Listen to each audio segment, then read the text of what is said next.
नमस्कार प्रिय विद्यार्थियों, स्वागत है आप सभी का एनवीरा ऑनलाइन स्कूल के यूट्यूब चैनल पर। आज हम आप लोगों के क्लास 12 चैप्टर नंबर 7 की एक्सरसाइज 7.10 स्टार्ट करने वाले हैं। और आज की जो ये एक्सरसाइज है इसमें आप देखिएगा, आपको पिछले क्वेश्चन के अंदर क्या दिया हुआ है, 1 से 8 तक जो भी प्रश्न हैं उनको समाकलनों के मान प्रतिस्थापन के उपयोग से आपको क्या करना है, ज्ञात करना है। प्रतिस्थापन का मीन क्या हुआ, किसी एक पद को आपको टी मानना पड़ेगा और उसके अकॉर्डिंग आपको उस वैल्यू को हटाना है और अंश वाले मान को हटाना पड़ेगा, ठीक है ना। तो स्टार्ट करते हैं अपन। और क्वेश्चन नंबर जो फर्स्ट दे रखा है उसे हम एक ब्लैंक पेपर पे लेते हैं और फिर अपन सॉल्यूशन करते हैं इसका। तो ध्यान दीजिएगा, फर्स्ट क्वेश्चन क्या था, 0 से 1 x upon x square plus 1 dx।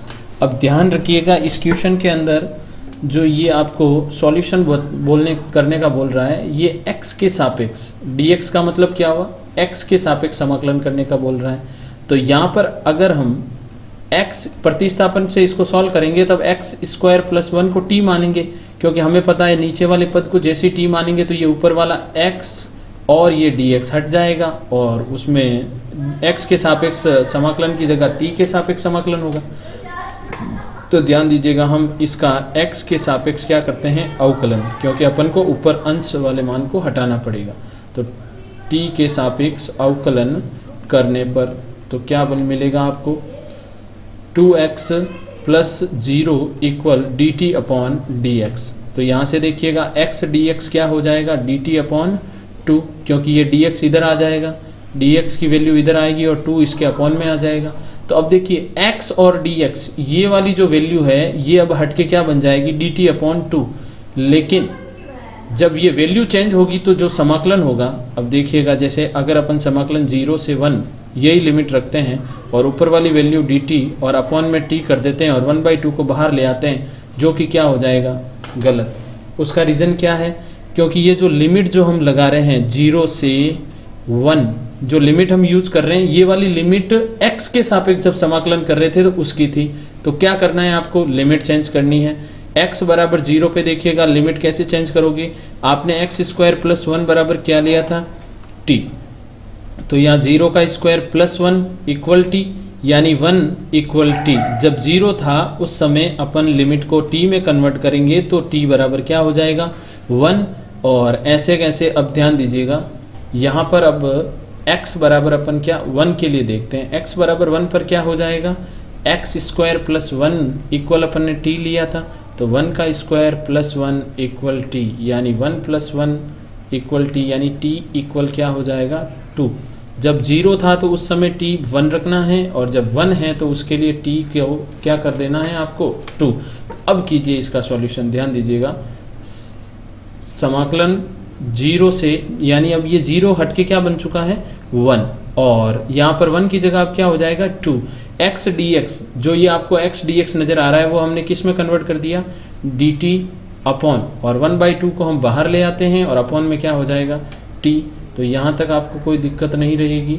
तो आगे क्या होगा, ध्यान दीजिएगा, 1/2, और हमें पता है कि dt अपॉन t क्या बनेगा, log मापांक t, और लिमिट 1 से क्या हो जाएगी, 2, क्योंकि आप लोगों को पता है कि समाकलन ऑफ dx अपॉन x क्या होता है, log मापांक x प्लस c। तो ये वाला फॉर्मूला हमने पुट किया। अब क्या करना है, upper limit minus lower limit, यानी log मापांक 2 माइनस log मापांक 1, ठीक है। और आपको पता है कि log m माइनस log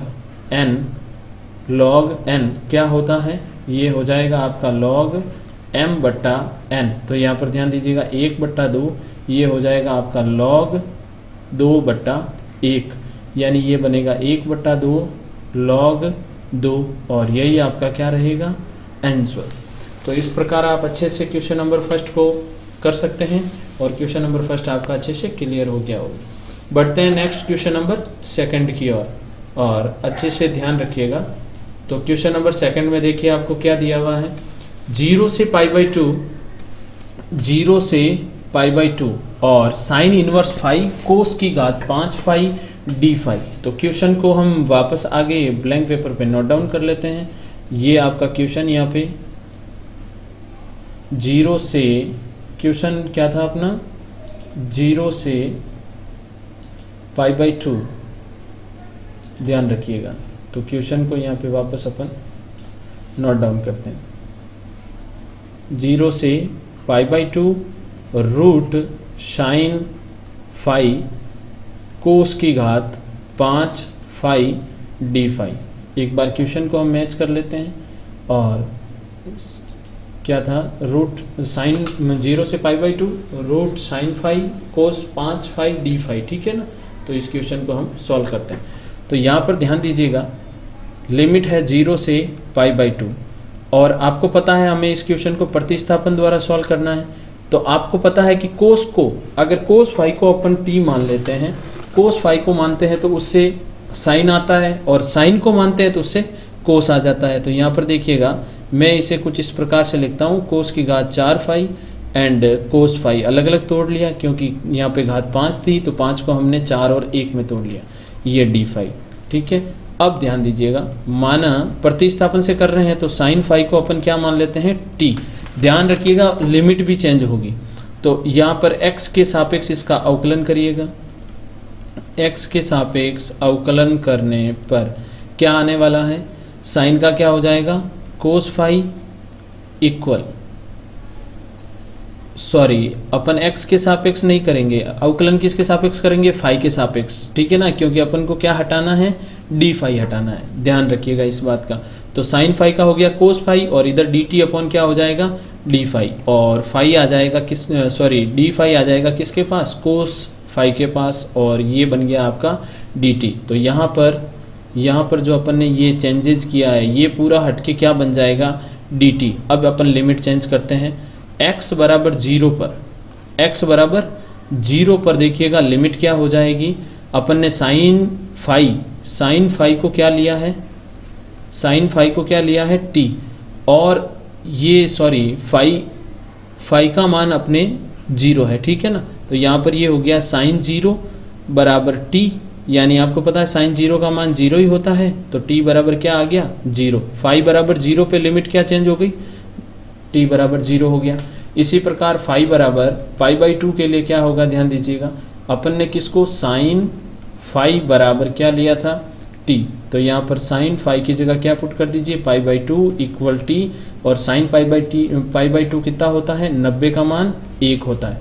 तो जहाँ फाई π/2 था वहाँ अब क्या हो जाएगा, t इक्वल 1। तो लिमिट चेंज कीजिए सारी, 0 से क्या हो गई लिमिट 1, और रूट साइन फाई को अपन ने क्या लिया था, t, तो ये लो इसको t मान लेते हैं, और कोस की घात कितनी है, 4, जिसे मैं ऐसे लिख सकता हूँ, कोस स्क्वायर फाई का होल स्क्वायर, एंड इस पूरे को हटा के अपन ने क्या रखा है, इस पूरे को हटा के अपन रखेंगे dt। अब अच्छे से ध्यान दीजिएगा क्वेश्चन के अंदर, 0 से 1, और ये t की पावर कितनी हो गई, 1/2, और इसको भी तो हटाना है, तो इसको 1 माइनस साइन स्क्वायर फाई लिखा जा सकता है, और होल स्क्वायर है ये dt, क्योंकि अपन ने इसको मान रखा है पहले से t की पावर 1/2, 1 माइनस साइन फाई को अपन ने क्या लिया था, t, ये t का स्क्वायर और होल स्क्वायर dt। अब ध्यान दीजिएगा, ये यहाँ पे किसका होल स्क्वायर काम करेगा, a माइनस बी का होल स्क्वायर, जो कि होता है a square minus 2ab plus B square. ये वाली वैल्यू यहाँ पे पुट करवा दीजिए। तो ध्यान दीजिएगा क्या हो जाएगा, 0 से 1 एंड t की पावर 1/2, और ये हो जाएगा a स्क्वायर, 1 का square 1 minus 2 multiply 1 multiply T square, और प्लस टी स्क्वायर का स्क्वायर क्या हो जाएगा, टी स्क्वायर का स्क्वायर यानी t की पावर 4 एंड dt। क्लियर। अब आगे क्या होने वाला है देखिएगा, 0 से 1 है और t की पावर 1/2 है, और 1 minus 2t square plus t की घात कितनी हो जाएगी, 4 एंड dt। अब t की पावर 1/2 को अंदर गुणा करवा दीजिए, तो ये हो गया t की पावर 1/2 माइनस 2 t की पावर 2, और ये हो गई 5/2 एंड प्लस t की पावर कितनी हो जाएगी, 4 और 9/2। ठीक है, और सबको अलग अलग करेंगे तो ध्यान दीजिएगा यहाँ पर क्या होने वाला है, तो यहाँ पर हो जाएगी t की पावर 1/2 प्लस 1 अपॉन 1/2 प्लस 1 और लिमिट 0 से 1, -2 बाहर हो जाएगा, टी की पावर 5/2 प्लस 1 और 5/2 प्लस 1 और लिमिट हो जाएगी 0 से 1 प्लस टी की पावर कितनी हो जाएगी 9/2 प्लस 1 अपॉन 9/2 प्लस 1 और लिमिट 0 से क्या हो जाएगी 1। तो क्लियर है ना। अब देखिएगा क्या हो जाएगा, टी की पावर 3/2 अपॉन नीचे भी 3, ये 2 ऊपर हो गया, लिमिट अभी पुट करनी है 0 से 1, -2 है ही है और ये क्या हो जाएगी टी की पावर 5/2 और 1 जुड़ेगा तो कितना हो जाएगा 7/2 और नीचे भी 7 लेकिन ऊपर चला जाएगा कौन 2, 0 से 1 प्लस। अब ध्यान दीजिएगा यहाँ पर क्या हो जाएगा टी की पावर 11/2 और बट्टे में भी 11 और ये 2 इसके मल्टीप्लाई में। यहाँ तक सभी के क्लियर हो गया होगा। अब अपन क्या करने वाले हैं, अब यहाँ पर लिमिट के अकॉर्डिंग लिमिट पुट करने वाले हैं। तो देखिएगा 2/3 तो बाहर आ जाएगा और t की पावर यानी t1 हो जाएगा 3/2 -0 3/2, ठीक है। और यहाँ पर 4 कितना हो जाएगा 7, क्योंकि 2/7 बाहर आएगा, 2 ऑलरेडी बाहर पड़ा है, तो ये हो जाएगा 1 की पावर 7/2 -0 की पावर 7/2 एंड प्लस ये कितना हो जाएगा 2/11 एंड t की पावर कितनी हो जाएगी, t को अपन 1 रखेंगे, upper limit minus lower limit 11 - 2 और 0 की घात भी 11 - 2। तो यहाँ से देखो क्लियर हो गया कि ये 2/3 इधर बच जाएगा, 4/7 इधर बचेगा और 2/11 इधर बचेगा। तो ध्यान दीजिएगा क्या हो जाएगा 2/3 -4/7 और प्लस का कितना बचेगा 2/11। इन सभी का एलसीएम कितना हो जाएगा 3 × 7 × 11। तो 3 से ये कटेगा, 7 × 77 का गुणा किससे हो जाएगा 2 से, जो कि हो जाएगा 14 और 1 15 154 -7 से कट हो जाएगा 33 आएगा और 33 का मल्टीप्लाई जब आप 4 से करोगे तो 12 और 1 13 132 हो जाएगा माइनस का, फिर प्लस 11 से कट होगा 7 या 21 और 21 का डबल कितना हो जाता है 42 42। तो ऑल ओवर रिजल्ट कितना आएगा देखिएगा, ये प्लस वाली वैल्यू और ये भी प्लस वाली वैल्यू ऐड कीजिए 6 और 9 196 - 132 बट्टे में कितना हो जाएगा 77 का गुणा 3 से करते हैं तो कितना आता है 77 × 3 21 और 2 21 और 2 23 हो गया, ठीक है ना। तो बट्टे में 231। तो यहाँ पर देखिएगा 4 6 64/231 ये आपका क्या हो जाएगा राइट आंसर हो जाएगा। तो कैलकुलेशन आप आराम से कर सकते हो, कोई दिक्कत नहीं है। अब अपन नेक्स्ट क्वेश्चन नंबर 3 की ओर बढ़ते हैं। क्वेश्चन नंबर 3 में देखिएगा, क्वेश्चन नंबर 3 में आपको क्या चीज़ क्लियर करनी है और आराम से सारी चीज़ें क्लियर करते जाएं और कमेंट करके बताइएगा आपको अच्छे से क्लियर हो रहा है या नहीं हो रहा है। तो क्वेश्चन नंबर 3 के अंदर देखिएगा आपको दिया हुआ है 0 से 1 साइन इनवर्स 2x/1 + x²। तो इस क्वेश्चन को भी सॉल्व करते हैं अपन। इस क्वेश्चन में ध्यान दीजिएगा, लिमिट है 0 से 1 sine inverse 2x/1 + x² dx, ठीक है। तो इस क्वेश्चन को सॉल्व करते हैं और इस क्वेश्चन के अंदर देखिएगा क्या करना है आपको।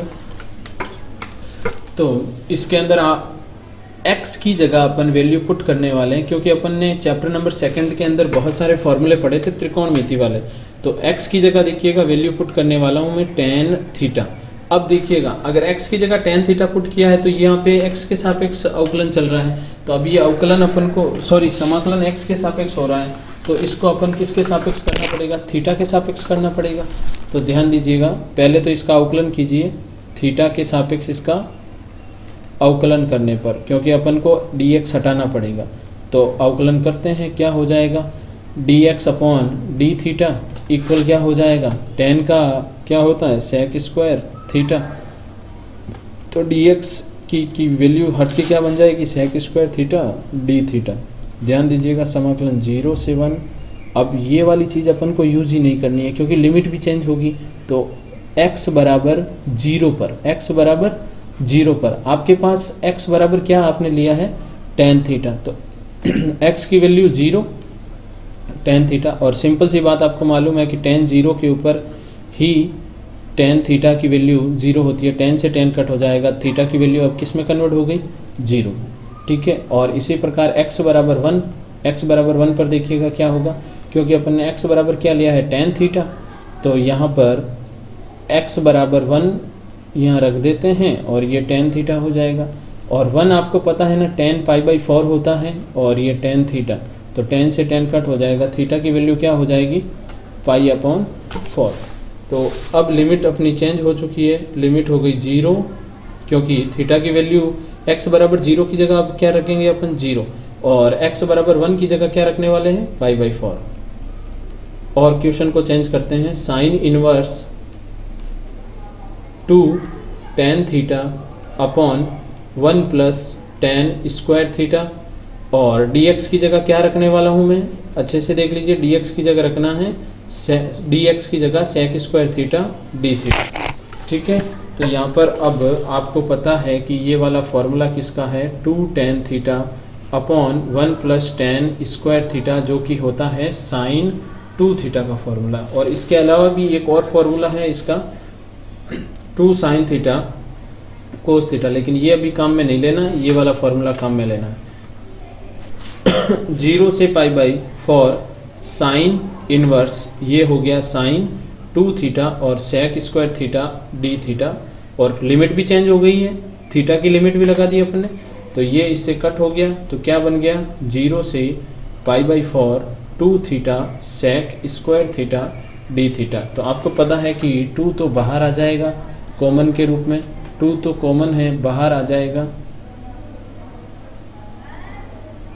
और अंदर क्या वैल्यू रहेगी देखिएगा, 2 बाहर आ जाएगा तो अंदर वैल्यू रहेगी आपकी theta sec square theta d theta. और आप सभी को पता है कि आईलेट के अकॉर्डिंग आपको पता है कि थीटा क्या रहेगा, एल्जेब्रिक फंक्शन में एल्जेब्रिक फंक्शन आ जाएगा, बीजगणितीय फंक्शन, इसलिए ये u हो जाएगा, और इसके बाद t आता है इसलिए ये v हो जाएगा। तो आप सभी को पता है कि समाकलन of u dot v dv, यानी क्या होता है, खंडस विधि से समाकलन करते हैं तब u बाहर एंड v का समाकलन माइनस समाकलन अवकलन किसका, पहले u का, फिर समाकलन v dx एंड फिर पूरे का क्या होगा, फिर इस पूरे का समाकलन करना है वापस। तो अच्छे से ध्यान दीजिएगा, यहाँ पर हो जाएगा 2 ऑलरेडी बाहर पड़ा है, अपन इसका करते हैं u यानी थीटा बाहर हो गया, और सेक स्क्वायर थीटा का समाकलन करेंगे तो क्या हो जाएगा tan थीटा, क्योंकि फॉर्मूले के अकॉर्डिंग चल रहे हैं, u का करना पड़ेगा, tan थीटा किसका हो गया, सेक स्क्वायर थीटा का जो समाकलन होता है tan थीटा होता है, माइनस समाकलन ऑफ d/d थीटा, क्योंकि थीटा के सापेक्ष जा रहे हैं, पहले थीटा का अवकलन होगा, फिर वापस अंदर क्या होगा समाकलन sec square theta d theta, और पूरा किसके सापेक्ष कर रहे हैं, थीटा के सापेक्ष। तो ये हो जाएगा 2, लिमिट भी लगानी है अपन को, इसकी लिमिट भी क्या लग गई, इसकी लिमिट फिक्स हो चुकी है 0 से π/4। तो देखिए थीटा tan थीटा और लिमिट 0 से π/4 माइनस, इसको अलग से सॉल्व करते हैं, इसकी भी लिमिट लगानी है 0 से π/4। तो ये हो जाएगा आपका d थीटा, थीटा के सापेक्ष 1 हो गया, और सेक स्क्वायर थीटा का क्या हो गया tan थीटा d थीटा। ठीक है, अब देखिएगा इसको जब सॉल्व करेंगे तो 2 बाहर है, और ये वाला जो 2 है वो इसके पास भी है और इसके पास भी है, आगे भूलिएगा मैं। तो यहाँ पर क्या करेंगे, upper limit minus lower limit, तो π/4 tan π/4 और माइनस 0 tan 0। ठीक है, और इधर क्या हो जाएगा -2, और लिमिट कहाँ से कहाँ तक थी 0 से π/4, लेकिन इसका सॉल्यूशन क्या होगा, tan थीटा का सबको पता है माइनस लॉग कोस थीटा होता है, और लिमिट 0 से कहाँ तक लगी हुई है π/4 तक। तो देखिएगा अच्छे से, 2 को अंदर गुणा करवाएंगे तो 2 × π/4 और tan π/4 की वैल्यू 1 ही होती है, और ये वाली वैल्यू क्या बन जाएगी 0, माइनस में 2, ये वाला माइनस बाहर आके क्या बन जाएगा प्लस, और अंदर वैल्यू पुट कीजिए लॉग कोस π/4 माइनस लॉग कोस 0। अब ध्यान दीजिएगा, यहाँ पर ये वाली तो अपन ने वैल्यू पुट की है, आपको समझ में आ गई होगी अच्छे से। तो यहाँ से 2 से ये 4 कट हो गया, तो क्या आ गया π/2। अब ध्यान दीजिएगा, यहाँ पर क्या होगा प्लस, आगे क्या होगा 2 log, और आपको पता है ना कोस π/4 की वैल्यू 1/√2 होती है, और log कोस 0 जो कि क्या बन जाएगा log 1। और log 1 सबको पता है 0 होता है, log 1 क्या होता है 0। तो यहाँ पर आपका आंसर क्या हो जाएगा π/2 2 log 1/√2, यही आपका आंसर रहने वाला है। तो अच्छे से इन क्वेश्चनों को नोट डाउन भी कर लीजिए। अब अपन बढ़ते हैं नेक्स्ट क्वेश्चन नंबर 4 की ओर। क्वेश्चन नंबर 4, तो देखिएगा क्वेश्चन नंबर 4 के अंदर क्या कह रहा है क्वेश्चन आपको, और क्वेश्चनों को अच्छे से समझ में आ रहे तो कमेंट के माध्यम से बताते रहिएगा। 0 से 2 √x + 2 dx, और इसमें तो बोल रखा है आपको x + 2 को क्या मानना है t²। तो देखते हैं इस क्वेश्चन को, इसका सॉल्यूशन ध्यान रखिएगा। तो क्वेश्चन क्या है, 0 से 2 x √x + 2 और dx, ठीक है ना। इसमें आपको स्पष्ट बोला गया है कि x + 2 को क्या रखिए आप t²। तो x के सापेक्ष इसका क्या करवा देते हैं, अवकलन करवाएंगे। तो क्योंकि अवकलन करेंगे तभी ये वाली वैल्यू हटेगी, dx dt में कन्वर्ट होगा। तो ध्यान रखिएगा 1 + 0 इक्वल ये हो जाएगा आपका 2t dt/dx, ठीक है। dx को इधर भेज दीजिए, dx क्या हो जाएगा 2t dt, यानी ये dx अब हटके क्या बन जाएगा 2t dt। लेकिन x बराबर 0 पर x + 2 = t² है। तो यहाँ पे 0 + 2 यानी लिमिट भी तो चेंज करनी है, t² वाला इधर आएगा स्क्वायर, तो ये बन गया आपका t = √2। और x बराबर 2 पर क्या होगा देखिएगा, x + 2 = t² है, यानी 2 + 2 = t², यानी 4 = t²। तो t बराबर क्या हो जाएगा √4, यानी वैल्यू क्या आ गई 2। तो अब ध्यान दीजिएगा, x बराबर 0 की जगह √2 काम में लेना है, और x बराबर 2 के स्थान पे क्या काम में लेना है 2। लिमिट चेंज हो गई भाई, 0 की जगह और 2 की जगह हमने लिमिट चेंज कर दी। और dx को क्या रख देना है, dx को रखना है 2t dt। और अब ध्यान दीजिएगा, ये इस वाली वैल्यू को तो अपन ने क्वेश्चन के अकॉर्डिंग t² भी माना था, ये लो t²। लेकिन इस x को क्या करें, तो x बराबर देखिएगा यहाँ से क्या निकल के आने वाला है, इस 2 को इधर भेजिए तो t² - 2, यानी यहाँ पे लिखिए t² - 2। तो समाकलन √2 t² - 2, और ये स्क्वायर और रूट कैंसिल हो गया, तो यहाँ पे t और 2t dt मल्टीप्लाई में है। 2 को कांस्टेंट वैल्यू को बाहर ले आइए, √2 से 2, और देखिएगा t का t से मल्टीप्लाई क्या हो जाएगा t², ठीक है, और ये dt। तो क्लियरली आपको समझ आ रहा होगा। अब देखिएगा आगे √2, इसको अंदर गुणा करवाइए पहले इसके साथ, तो t की पावर कितनी हो जाएगी 4, और 2t की पावर कितनी हो जाएगी 2, और ये आपका t के सापेक्ष समाकलन। इसको अलग अलग तोड़ते हैं, 2 t की पावर 4 dt, ये वाला 2 पहले इसके साथ मल्टीप्लाई में आ गया, अब ये वाला 2 इसके साथ आएगा तो 2 × 2 4 हो जाएगा, ये वाला 2 और ये वाला 2 मल्टीप्लाई भी तो होगा, तो t² dt, और लिमिट इसकी भी √2 से क्या रहने वाली है 2। तो अब देखिएगा नेक्स्ट क्या करना है, नेक्स्ट आगे देखिएगा 2 बाहर ऑलरेडी पड़ा है, और लिमिट ये हो जाएगी t की पावर 5/5 एंड √2 से 2 -4 एंड t³ 3 और √2 से 2। अब देखिएगा क्या करना है नेक्स्ट, तो अब देखिएगा 2 और upper limit minus lower limit करना है, तो 2 की पावर 5/5 माइनस √2 की पावर 5/5, ठीक है, -4 2 की पावर 3/3 माइनस √2 की पावर 3/3। तो देखिएगा कैलकुलेशन कैसे करनी है। 2 की पावर 5 क्या होती है, 2 की पावर 4 आपको पता है 8, 2 की पावर 4 16, और 5 लगाएगी तो 32/5, ठीक है। और ये हो जाएगा आपका 4√2/5, और माइनस ये 4 बाहर है, और 8 कितना हो जाएगा 3, और ये हो जाएगा 2√2/3, ठीक है। तो इसको अंदर मल्टीप्लाई करवा दीजिए 64/5, और यहाँ पर ध्यान दीजिए ये कितना हो जाएगा -32/3, 8 चौक 32 होता है, अपॉन में 3 है, और इस 2 को इससे गुणा करवाइए तो -8√2/5, और इसका 4 का गुणा इससे करवाएंगे तो +8√2 अपॉन में कितना हो जाएगा 3, ठीक है। ध्यान रखिएगा इसके अपॉन में 5 है और इसके अपॉन में कितना है 3। इस बात को ऐसे नहीं कि आप इसको सीधा कट कर दें, तो ये हो जाएगा आपके, इन दोनों का आप एलसीएम लीजिए कितना आएगा 15, और 5 की टेबल से 15 कितने टाइम कट जाएगा 3 टाइम, और 3 6 जा 18 180, और 12 192 माइनस, और 3 के पहाड़े से ये 5 बार कटेगा, और 32 का गुणा 5 से करवाएंगे तो 160। इसका सॉल्यूशन हो गया। माइनस इस प्लस वाली वैल्यू को मैं आगे रखता हूँ, 8√2/3 और माइनस 8√2/5। यहाँ पर इन दोनों का अंतर कितने का है 32/15, प्लस इन दोनों का लसअ कितना आएगा 15। तो 3 से 15 5 बार कटेगा, 3 से 15 5 बार कटेगा, और 8 पंजा 40√2 हो जाएगा, माइनस 5 से 15 3 बार कटेगा, 8 तिया 24√2 हो जाएगा। तो यहाँ पर वैल्यू क्या आने वाली है 32/15 प्लस 40 में से 24 जाएगा तो कितना बचेगा 16√2 बट्टे में कितना हो जाएगा 15। तो यही आपका क्या रहने वाला है आंसर।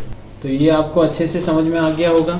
अब नेक्स्ट क्वेश्चन हम बात करेंगे नेक्स्ट क्वेश्चन की नेक्स्ट क्लास में, तब तक अच्छे से पढ़ते रहें इसी प्रकार। और जो भी आपके डाउट हैं कमेंट बॉक्स में कमेंट के माध्यम से ज़रूर आप बताइएगा। धन्यवाद।